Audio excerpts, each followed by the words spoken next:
ദേശീയപാത നവീകരണത്തിന്റെ ഭാഗമായി നിർമ്മാണ പ്രവർത്തനങ്ങൾ പുരോഗമിക്കുമ്പോൾ തുറവൂർ ചേർത്തല ദേശീയപാതയിൽ അപകടങ്ങളേറുന്നു. തുറവൂരിനും ചേർത്തലയ്ക്കുമിടയ്ക്ക് മാത്രം കഴിഞ്ഞ ഒരാഴ്ചയ്ക്കുള്ളിൽ 3 ജീവനുകളാണ് വ്യത്യസ്ത അപകടങ്ങളിൽ പൊലിഞ്ഞത്. അപകട മരണങ്ങൾ തുടർക്കഥയായിട്ടും വേണ്ട നടപടികൾ സ്വീകരിക്കാൻ അധികൃതർ തയ്യാറാകുന്നില്ല. തിങ്കളാഴ്ച പുലർച്ചെ തങ്കിക്കവലയ്ക്ക് വടക്ക് CMS-ന് സമീപം KSRTC ബസ്സിടിച്ച് സ്കൂട്ടർ യാത്രികരായ 2 പേർ മരിച്ചതാണ് ഒടുവിൽ നടന്ന അപകടമരണം. തുറവൂർ പുത്തൻചന്തയിൽ ടാങ്കർ ലോറിയുടെ അടിയിൽപ്പെട്ട് യുവാവ് മരിച്ചതും കഴിഞ്ഞ ഒരാഴ്ചയ്ക്കുള്ളിലാണ്. ചെറുതും വലുതുമായ ഒട്ടേറെ അപകടങ്ങളാണ് ഈ ഭാഗത്തുണ്ടാവുന്നത്.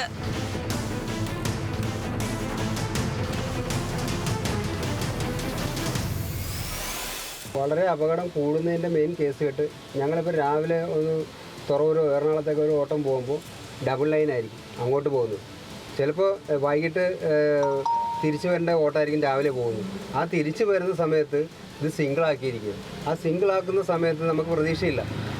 നമ്മളറിയാതെ ആ ലൈൻ കയറി വരുമ്പോൾ നേരെ ഓപ്പോസിറ്റ് വരുന്ന വണ്ടിക്കാർക്കും അറിയില്ല. അത് നമ്മൾ ഓട്ടോമാറ്റിക്കായിട്ട് ഈ ഡബിൾ ലൈൻ സിംഗിളാക്കുന്നതിൻ്റെ ഒരു പ്രശ്നം ഇതിനകത്ത് മെയിനുണ്ട്. അതിനായിട്ട് മെയിനായിട്ട് നോക്കേണ്ടതെന്ന് പറഞ്ഞാൽ നല്ലൊരു സിഗ്നൽ, നല്ല സംവിധാനം ചെയ്യുക. ഇവർ മാറ്റുമ്പോൾ അതനുസരിച്ച് സിഗ്നൽ സംവിധാനം ചെയ്യുകയാണെങ്കിൽ പെട്ടെന്ന് ഡ്രൈവേഴ്സിന് മനസ്സിലാവുന്ന രീതിയിലൊക്കെയാണെങ്കിൽ കാര്യങ്ങൾ വലിയ കുഴപ്പമില്ലാതെ അപകടം കുറയും. നിർമ്മാണത്തിന്റെ ഭാഗമായി ഗതാഗതം ഏകദേശം പൂർണ്ണമായും ഒറ്റവരിയായാണ് ക്രമപ്പെടുത്തിയിരിക്കുന്നത്. ഗതാഗത നിയന്ത്രണങ്ങളിൽ സർവത്ര ആശയക്കുഴപ്പങ്ങളാണ്. ഈ താൽക്കാലിക നിയന്ത്രണങ്ങളിലെ പോരായ്മകളും അപകട സാധ്യത വർദ്ധിപ്പിക്കുന്നു. ഇവിടെ ഒരു നല്ല സുരക്ഷാ മാനദണ്ഡങ്ങളില്ല. പടിഞ്ഞാറുനിന്ന് കുറേ ബൈക്കുകൾ വന്നിട്ട് റോങ് സൈഡാണ് ഇവിടെ കയറുന്നത്.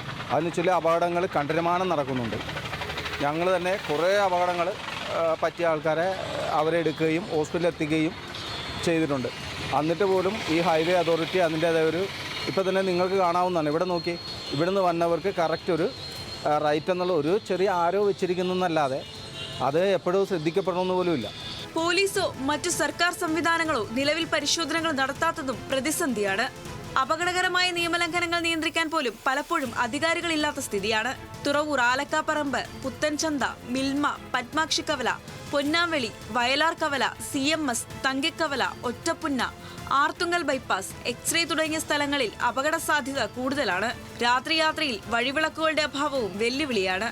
ഉടനടി പ്രശ്നങ്ങൾക്ക് പരിഹാരം കണ്ടെത്തണമെന്നാണ് നാട്ടുകാരുടെ ആവശ്യം. ന്യൂസ് മലയാളം, ആലപ്പുഴ.